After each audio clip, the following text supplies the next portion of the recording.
that I repeat the question again. Is that all right?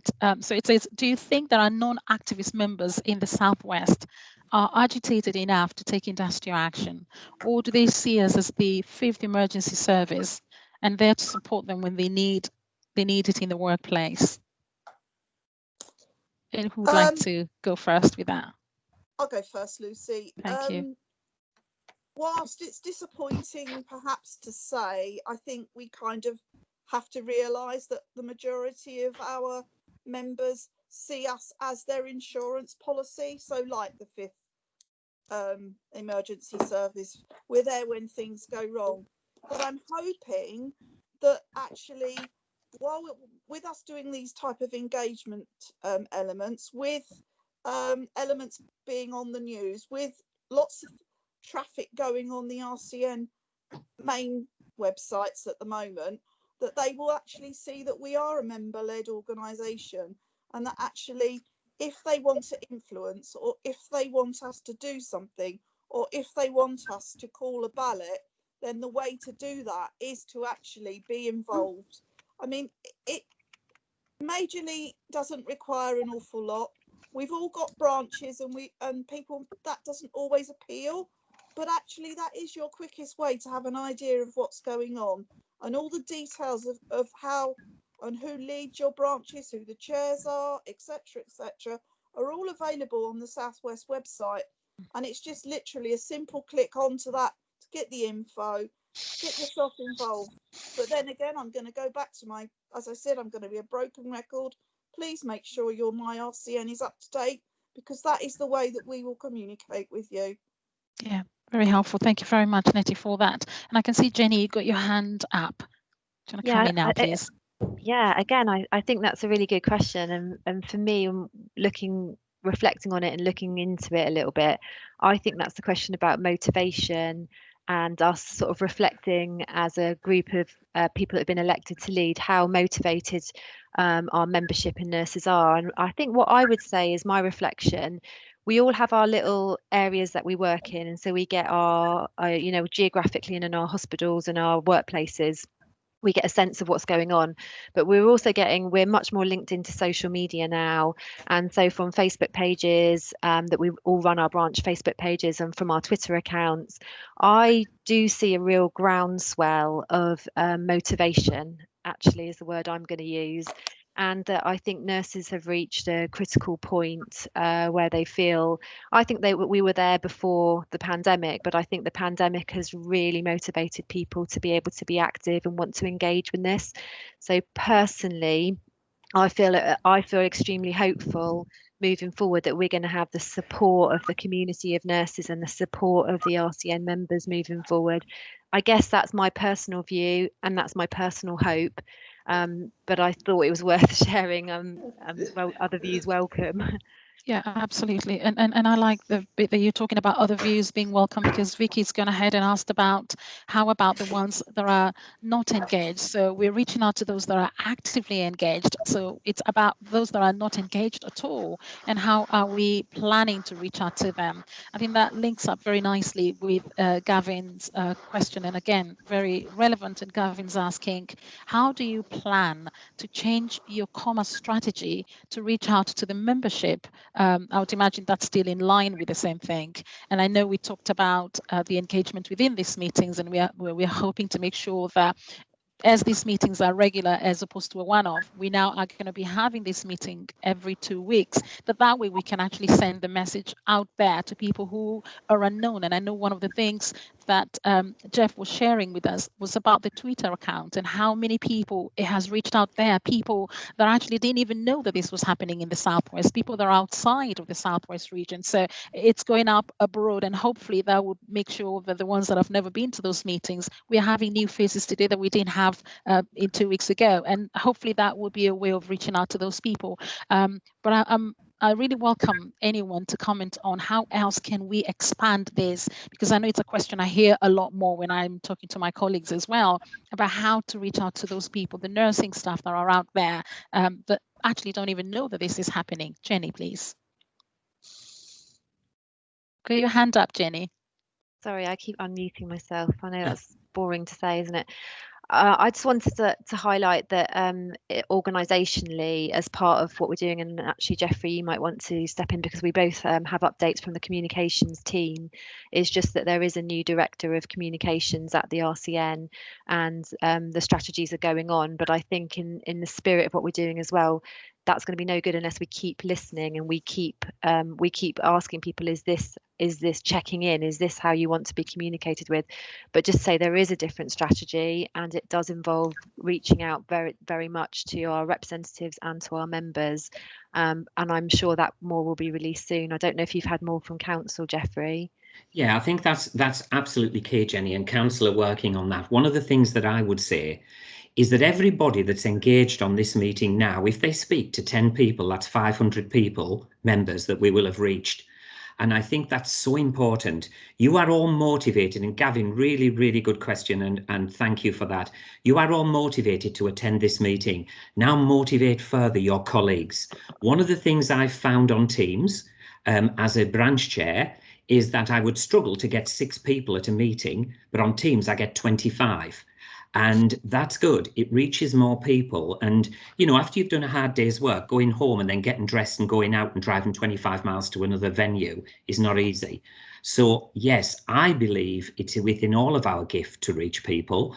And our healthcare associate, really, really important. And our non-registered staff. I hate terminology because it's really important that we're all part of one team, but we need to engage people and get them supporting and coming in. I know Lindsay does a fantastic job at engaging people, but she's one voice. We need to get more voices out there. When you look at the RCN at 462,000 members, of which only 22,000 are not registered, that we need to get those people in. We need to get people involved. So yeah, go out there. Spread the message, and I see Lindsay's going to speak now, so that's fantastic. So go for it, Lindsay. Yeah. No, I've just posed the actual question because all too often we hear that, for people that don't know me, I'm the chair of the Nursing Support Worker Committee, but I'm also a South West member, and I've been since we were allowed to become members. I shouldn't say allowed, but I was just wondering how we can, as a South West member, I can engage with our members as a committee lead, but I'm just wondering how we can, as a region, connect with the nursing support workers, because all too often, like Jeff has just said, we are so often, I'm having talks with comms all the time about the language that's used for campaigns. Often it's all about, and it is nurses, and we aren't nurses, we're nursing support workers, and it's just how, because like we are a big part of the RCN. And our pay is historically low as well. And I know, obviously this campaign isn't vital for everybody, but it's just how we can get engaged with the nursing support workers. There's only so much I can do, and like Jeff, I am like a dog with a bone with a lot of things, but yeah, obviously it's just making sure that we get that support. So it's just how we can do that, really. And can I say, Lindsay, I think that's really, really important. And one of the things that springs to mind is that we always have these recruitment drives at universities for students that are coming out. We need to have recruitment drives in our places of work for our support workers, so that we can say, look, this is what we do. You're valuable. We want you here. Yeah. I've been a nurse for 36 years. The work I did when I qualified is now being done by a support worker. It's highly technical, highly engaged. And we do need to look at what we do to help and support people. So I'm passionate about this because I could not do my job without health support workers. And so we need to engage them more and show how valuable they are to the RCN. I don't know if anyone else wants to come in on that, but I'm passionate like Lindsay on this. Absolutely. I think that's really, sorry, Nettie, you're muted and I can see you're saying something. Sorry about that. I think we have to go back a little bit in history and think about the leadership that the Southwest has always had for support workers. I mean, we led with branch chairs who was a support worker. We've led with different things within the Southwest. I think it's something that we've really cherished within the Southwest. It's something that we need to now think, okay, we've reached that cherished point, but we need to move on. We need to try and find out how we engage with the new intake of support workers, because it is a missed commodity, and our fellow unions seem to appear to be easier for those staff to join, and it's a real pity, because we're actually offer a lot more, but we also in that first year are considerably better value for money for those support workers when they're doing their training, with the access to the library and everything else. And I think a bit like we do when we're going to the students and we're talking about the importance, you know, the library sells the RCN to students, the library should be selling the RCN to the training support workers, because that is a huge valued commodity that we can offer over and above other unions that they could potentially join. Yeah, absolutely. And thanks a lot, Nettie. Lindsay, you want to come back in, please? Yeah, just very quickly.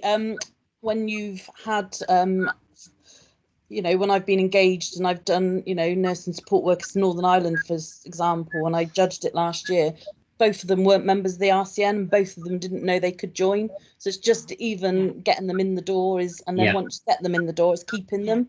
And a lot of people are disillusioned. The membership, especially nurse and support workers, are disillusioned about quite a lot of things, not just from how the government treats them, but obviously how, and I will be frank, how the RCN treats them, you know, and it is just, so it is making sure it's coming from the top down. We are getting there, you know, obviously with the current president and that, you know, the top down, it is brilliant. And Jeff, you know, we've got a hell of a lot of advocates, but it is just getting it out to that wider membership to, you know, to keep, you know, to engage them. You know, obviously a lot of us here today are really engaged and we want to be engaged, but it's just how we get that wider. And I think, you know, one of the things, Lindsay, this time we haven't had Congress. And that is always a big sort of showcase, especially your receptions, which I love. But, you know, I think that's another thing that we have to really engage. Evan Kerr, you know, is really fantastic and a great advocate on council. But because we are so good in Southwest, and I'm not just saying that because we are, but we need to spread that out. We need to get that elsewhere. This is not qualified centric. It's about everybody else that helps and supports and is part of one big team. And I would love to see more nursing associates, etc., on our boards and on our, you know, in our regions and in our counties. Certainly, I'm encouraging some now to come on to Dorset, and that's really important because the wealth of knowledge that they can give is so good. And thank you for all you do, Lindsay. I love it when we sort of tweet and get things done. Thank you. Yeah, absolutely. Yeah, many thanks, Lindsay, for all that you're doing. Are there any questions? I know I've seen one of the questions which Helen has kindly responded to with regard to a Teams meeting for GPNs. Thank you, Helen, for responding to that. In terms of one of the senior officers can support that, GPNs. Are there any questions from anyone, please?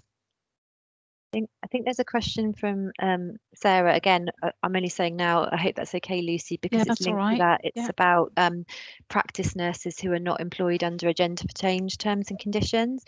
So Sarah, if it's okay with you, I'm going to read the whole question because I think it would be good to capture your words if that's all right. So it's great to hear that you are listening to the membership. I would ask you to consider those members such as practice nurses who are not employed under Agenda for Change terms and conditions and feel disengaged from the pay negotiation.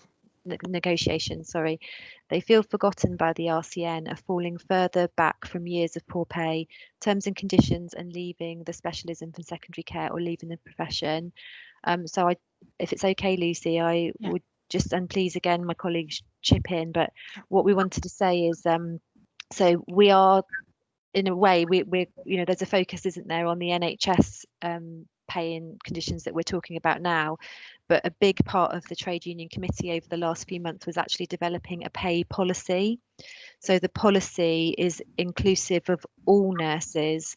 So this is one element of our work, and I think the challenge for us is this is an element that is really visual and we're responding to and is very public, but the pay policy is actually about nurses' pay. So nurses' pay, one of the areas you've said is really, really important are GPNs, but also our nurse colleagues in social care.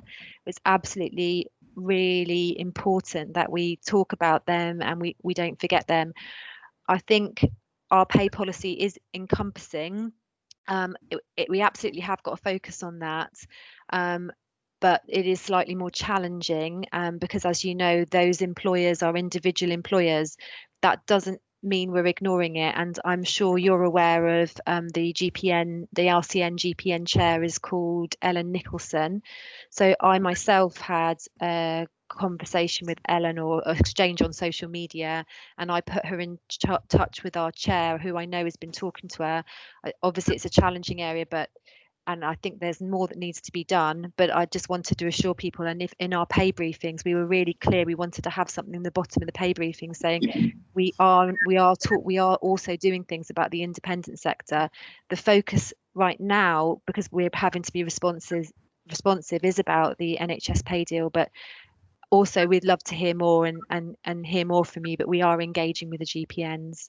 I didn't know if you wanted to say anything in response to that at all, Sarah.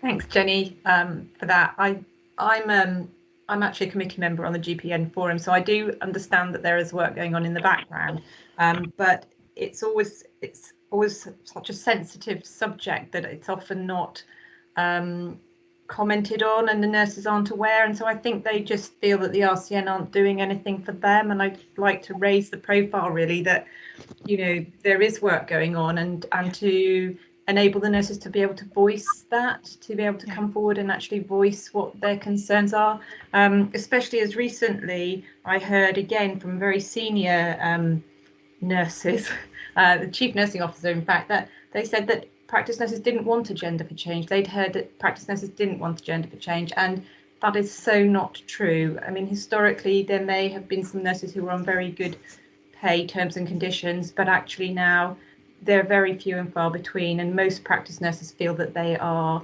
not on the same terms and conditions that they would be on if they were on agenda for change, and they're actually on a lot worse. Thank you for raising, Sarah. I think, for example, I did a tweet the other day about the NHS pay deal, and there are some really fantastic GPN activists, as you know, on social media. So some of the comments I got below, and the quote comments were, please don't talk about the NHS without talking about this group. And I think in my head, to be honest, as a committee member, I was thinking, yeah, we are. And then I had to put myself in other people's shoes, and I thought, but how does anyone know that? So actually myself and a couple of other people on the committee, we did say, can we talk about our comms and how we communicate this? But what I'm not going to stand here and say to you is this is a done deal, this is perfect, because if it was, you wouldn't have raised the question and we wouldn't be talking about it. But I think there's this awareness, and I think keep talking to us. I know that yourselves and Ellen will keep to raise the profile, and Graham and my other colleagues on the TU committee will continue to focus, but yeah, well, let's work together. There's work to be done. I acknowledge it. Thanks. I think that's a really good point, and the fact that we often overlook that between 44 and 48% of the membership are outside the NHS. I think it's really important that we do that. Thank you for that, and I will take that back to council as well. So that's really good. Thank you. Yeah, thanks, Jeff. And of course, the linking up with the GPNs that has just been posted on the chat, that would also be very helpful in terms of that joint working together. I'm going to read also another question from Sarah, and what she's saying is that it is fantastic to have all these online sessions so that members feel involved, but please can you explain how the RCN are going to negotiate a better pay rise with the government? What are they going to do differently this time to get a better pay deal? Jeni, that looks like it will sit with you. I felt like that. I saw it actually, and I've written some notes. So some of us were around at the last pay deal, some of us weren't, but it affects us all, and we are where we are. We're here now, and I know everyone's working together, and we're to do the best. So the first thing that we're doing is we're asking for the pay negotiations to be brought forward. So I'm going to not pause at that point, but just sort of leave that point in case anyone wants to discuss or elaborate, or my colleagues do, because we had a lot of comments on the pay briefing and some of the social media that we did. So people were saying, you keep saying this, but what does it mean?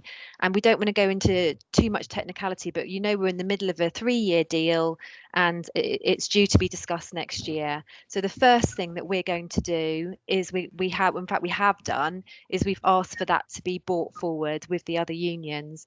So in a way, we're saying we need, it's not just about the pandemic, but the pandemic has shone a spotlight on us, and it's given us a unique opportunity. Public support is high, our members are extremely motivated. We're starting that as a catalyst. So that's the first thing we're doing. There is a little bit of a context about how pay is actually organised in the NHS. So we've got to bear that in mind. So we can go into, there is the pay review body, or we can go into direct negotiations and the government make that decision. What I can say to you is whatever happens, whatever path that is going to be taken to decide pay in the coming future, I can assure you the RCN are ready. There's a lot of work that's been done, member survey, representatives engagement, and we're ready for those options. It's difficult to elaborate more because that wouldn't be fair, because we don't know which option is going to go. And to bear in mind as well, we've got the information, but we are going to be guided by our membership. So I hope that's not me kind of trying to get out of the question, but me being honest that we are ready, we've got the information, we've had lots of discussions, but we always have to put that back to our membership now to say, you tell us how we're going to go forward and get that pay deal.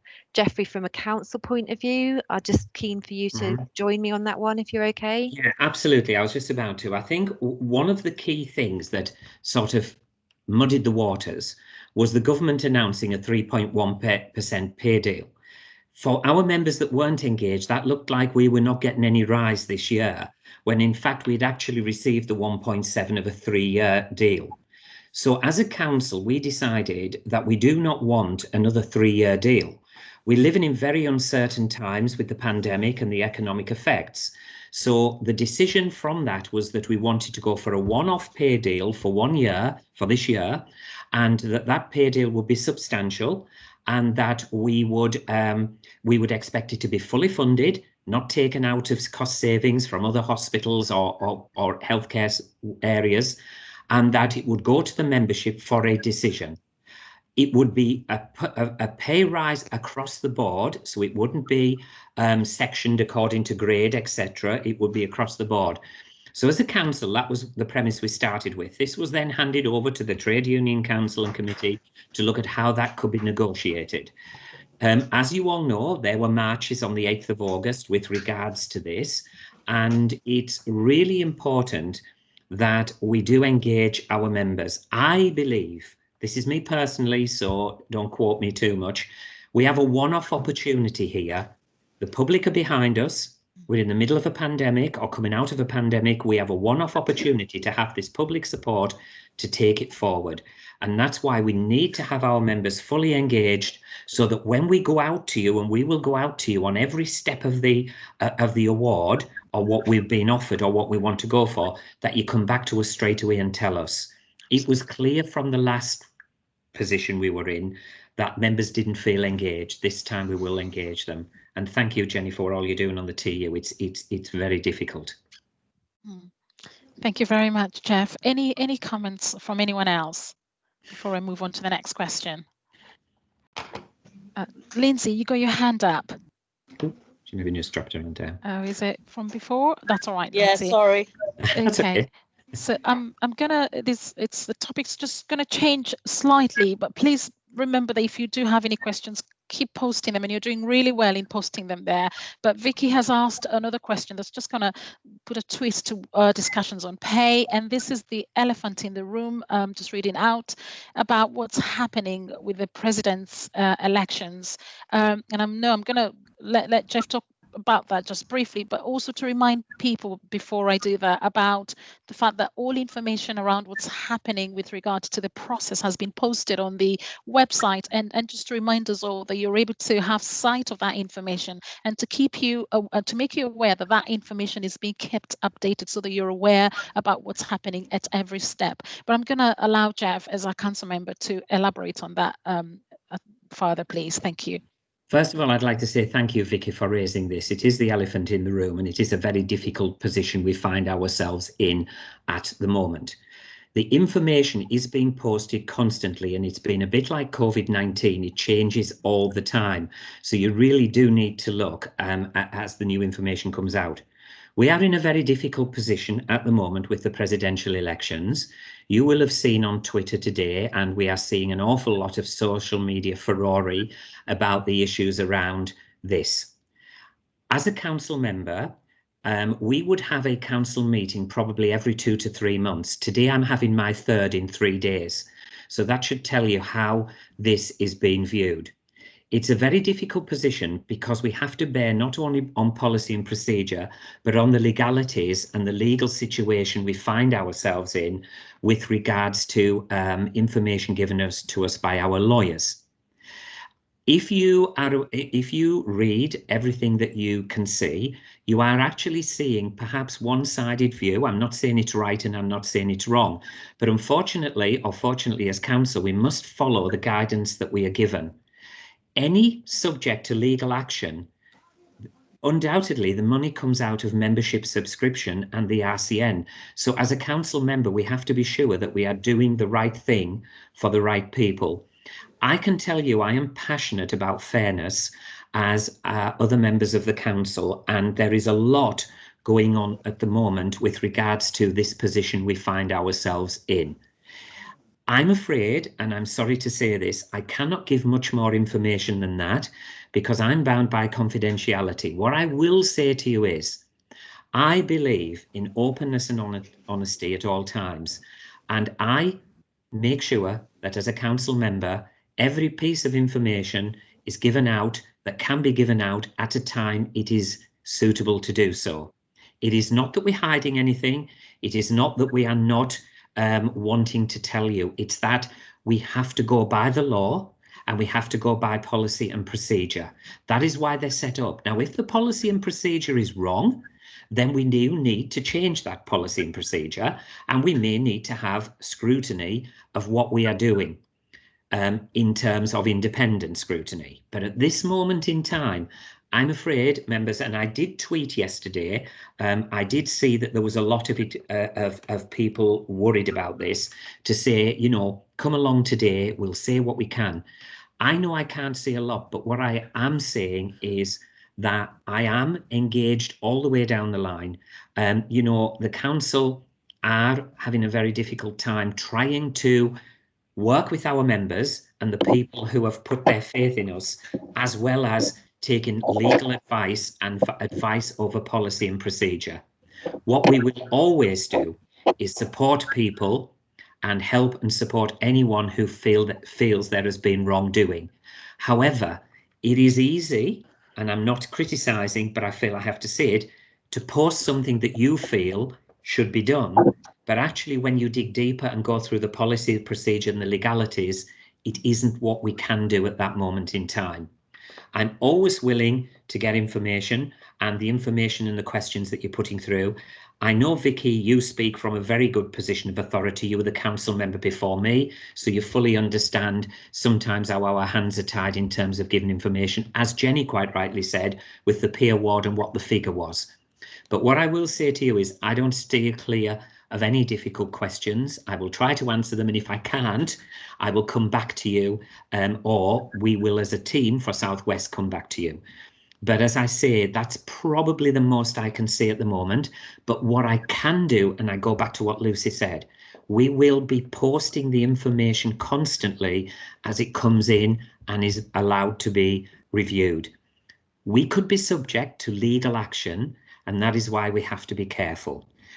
So that's as far as I can say at the moment. And I know so many people are fired up about this. Believe me, I've seen it in Twitter today, and so much as I've just had, while we've been talking now, people have been coming to me on my WhatsApp saying, you know, people are leaving the RCN, people are resigning.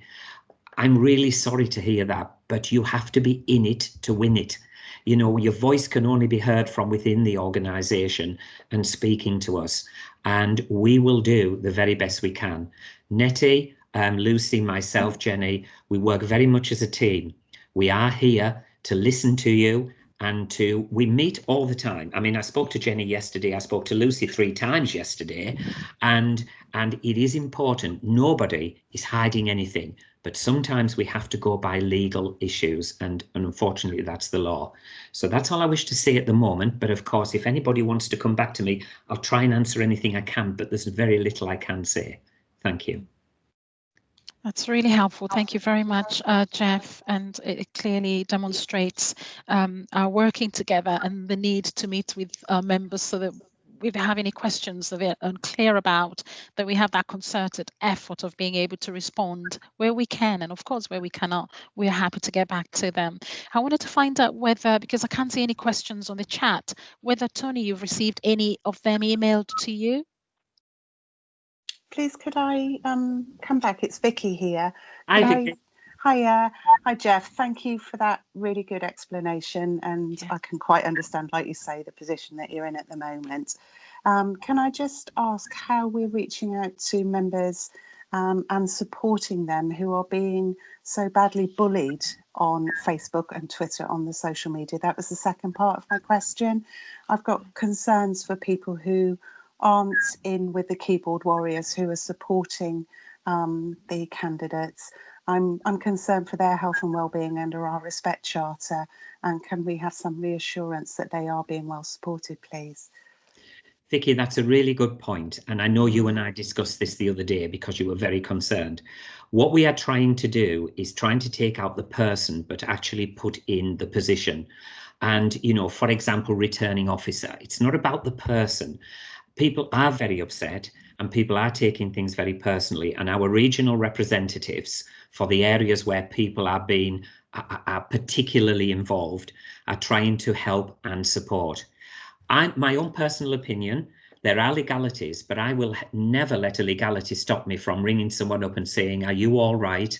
How are you? I'm reaching out to you and helping you. That is very important. Vicky, it is so difficult, as you can imagine. People are upset. There is a lot being said on Twitter that is very personal and of a very personal nature. I can say that at council meeting on, when was it, Wednesday, that it was brought up that we must stop talking about the individual and only start using terminology in terms of the role. For those people who are directly involved, again, there are legalities, but I know people are supportive and I know people are speaking to them. I myself have spoken to someone today because I was concerned, and I make no excuse for doing that on a personal one-to-one basis. I think that's really important. But yes, we are in a difficult position, and what we must do, we must take out the personal and make it professional. We must look at the issues that are there and support the person. No one wants to find themselves in the position we are in, but what we have to do is support the person. You know, if you are being constantly barraged, as you can be on Twitter, Facebook, social media, it's soul destroying. It can be very difficult. I would say, and I am really proud of this, South West are very supportive of all people. You know, it's not about me, but I have done something in the region of 66 hours since Monday.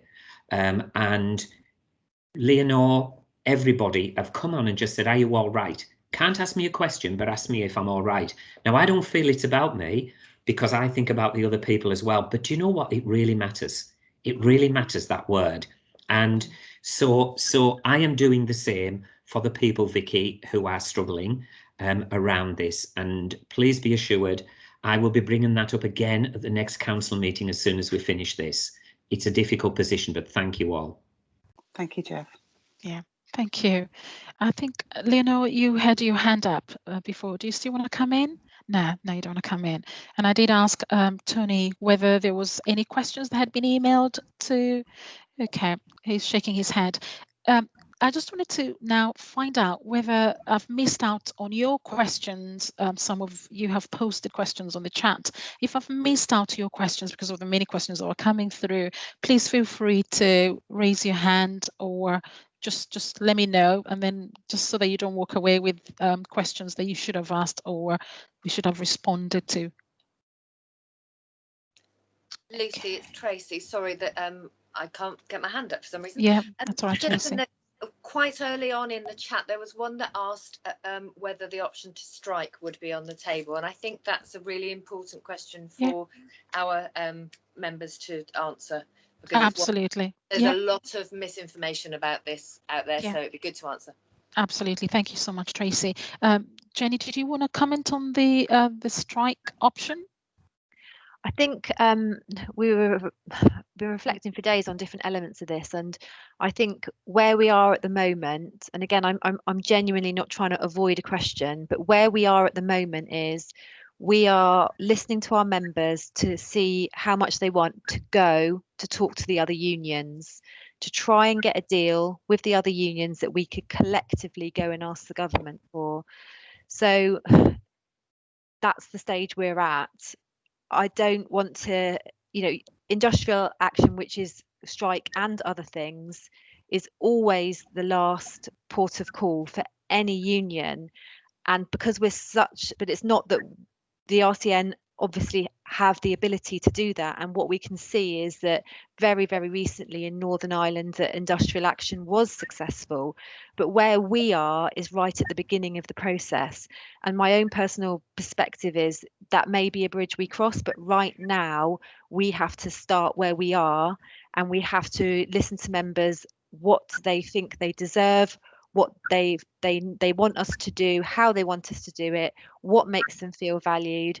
And we got some amazing messages through our RCN survey, and another part was published this morning, and one of that was about the amount of nurses that want to leave. So those are the kinds of questions we're concentrating on right now, but that doesn't mean that it's something we won't be addressing if it comes up in the future. Again, Geoffrey and Jeanette, please feel free to chip in, because I know it's a very hot topic.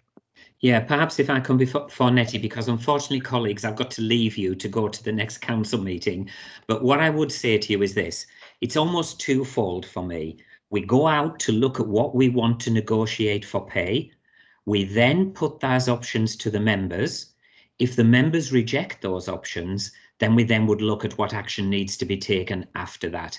We're not at that position at the moment, and I hope we never get to that position, but we would always consult all the way down the line. So if there were any issues, I would put it in two: go out and negotiate, look at what members want, come back with what has been offered or not offered, and then we go to the membership to see what they want. And if they decide that that is unacceptable, or that we need to go back and negotiate, or it's an absolute no, then we would look at any other options, which will be up to and including anything. I don't think there is anything that's not on the table. We have, with this council, we have set 2 precedents. We have had strikes, which we've never had before. And I think that sent a clear signal that nursing and all healthcare is no longer around to sit and listen and be told what they can and cannot have. It's about us driving what we believe we are worth and what we do to deliver the care to the people and most vulnerable of society. It is about what we are worth. It is not about saying, what about everybody else? It's about saying, do you know what? We are worth this. We are working in a pandemic, but we work every day outside of the pandemic to deliver high quality care, irrespective of who that person is, whether that's in the community, private sector, public sector, wherever. You deliver high quality care. So I don't think any option is out. But can I just say, I hope you can continue. I'm looking forward to the next meeting. I thank you. And I will go back to council now. It will just be a different set of faces, perhaps not as friendly. But what I would say is, I'm looking forward to the pandemic finishing so I can see you all in person. I said the other day, I met a colleague from Bournemouth the other day. I'd only met on Twitter, on Teams, and he was 6'3". So I thought he was about 4'8". So when I didn't recognise him when he spoke. So thank you all very much. And thank you, Lucy, Jenny, Nettie, and all of you who have attended. Let's galvanise the Southwest. Let's get more people involved. Thank you. Thank you, Thanks, Jeff. Geoffrey, for all your work. Thank you. Now. Thanks. Speak Thank you. soon. Thanks, Jeff. Stay safe. Yeah. Okay, coming back, we only have 5 more minutes remaining, and I can see that there was another question from Vicky, and that's been responded to by Tracy. I'm just going to read it for those that may not have seen it, and it's around encouraging the engagement with safer staffing, as this is also included in pay discussions, and Tracy has responded to that. But the pay campaign, when launched, will be under the umbrella of the safe staffing work. Thank you very much, Tracy. So do we have 4 more minutes now to go before I can close the meeting? Do we have any final last question that somebody would like to ask? Yes, Linda. So with the pay, are we going to actually talk to the other unions? Because would it be better if we were all united? We give us a bigger voice rather than just being the RCN or Unison? Yes, that's Yeah, what that's that's a good what. question. Yeah, sorry, that I should take that one. And just to say to people, this is the Southwest have had this as a question and answer session. But if you want to be guided through the whole pay policy, where we're up to from beginning to end, there's a series of webinars that are happening with regional directors and members of our committee. But absolutely, the first step, you're completely right, Linda. What our aim is and what we've heard from people is that why are we in a union? We're stronger together. So we are desperately we are working with those unions as we always do, and we are talking to them about the figures. The first step is we talk to our own members, and then we're going to go and talk to the unions. So the answer is an absolute yes. We will be talking to our colleagues in the unions about how we're going to work together and figures. Where that takes us, I don't know. We'll keep you updated. Yeah, thank you very much, Jenny. Is that okay, Linda? Yeah, thank you. United, we stand a better chance rather than being individual unions. I think the other thing to say about that is that if, for example, there was an issue that we did have to go on our own, we would have to consider the risks of that, because the one thing we do and we need to do at the Royal College of Nursing is represent nurses, and we are very much directed by nursing. So where we can, we'll work together, but obviously we won't ignore our members if they're saying to us, this is what we want, and this is a specific nursing issue. So again, not trying to dodge the question, but we're in the process of doing that right now. Thank you very much, Jenny, and thank you, Linda, for that quite important question. So we're going to close the meeting now. I just wanted to say a big thank you to each and every one of you that have made the time to join us today. The message really that would be very helpful from ourselves is just to let everybody out there know that we are holding these sessions every 2 weeks. They're open sessions whereby people can bring in questions. Mainly now we're talking about pay. We're going to be talking about safe staffing as well, or any other question that they may have. And so we'll be having the next one in the next 2 weeks, and this will be promoted in our social media. So I'm just going to ask my colleagues whether they have any final thoughts before we can say goodbye to each other. Jenny. Just thank you very much for inviting me, and if there's any emphasis needed on pay in future ones, please do let me know. I'd be more than happy to join, but I really appreciate the invitation. Thank you. Thank you very much, Jenny. Nettie, please. Thank you for coming, Jenny, because you are, after all, our main lead to the TU, and I'm going to say it, our pay expert. Thank you. I did threaten earlier to say that, and she begged me not to. But this is the colour that we have within the RCN. We're able to call on colleagues that have just that little bit more oversight in specific areas. And so if you do have a question that you might think is particularly niched in a particular area, please send it in to Tony so that we can then arrange a Q&A, maybe even just around your particular question. And I'm obviously, as your board chair, I just want to thank everybody for coming. And whilst we do all sit prior to this thinking, oh, what questions are we going to get? What's going to happen? It is enjoyable to talk to our members, and it would be wonderful if, when in a few weeks' time, if we can all manage to get that one extra person to all of us here, then our little squares are going to be so small we won't be able to see people. And that would be my dream, is to go onto the Microsoft Teams where you've got so many little faces that you really can't see everybody individually. but we're leading in this. We've got other areas that are asking us how we've managed to do it. You know, how difficult is it? And what our colleagues in Wales have now picked up our mantle, have now started doing similar sorts of things. So come on, South West, we're leading again, as we have done lots of times.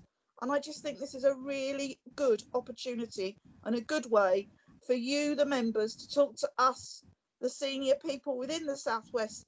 Most of us whom you have elected to do these roles, you are now talking to us so that we actually know what you want us to do.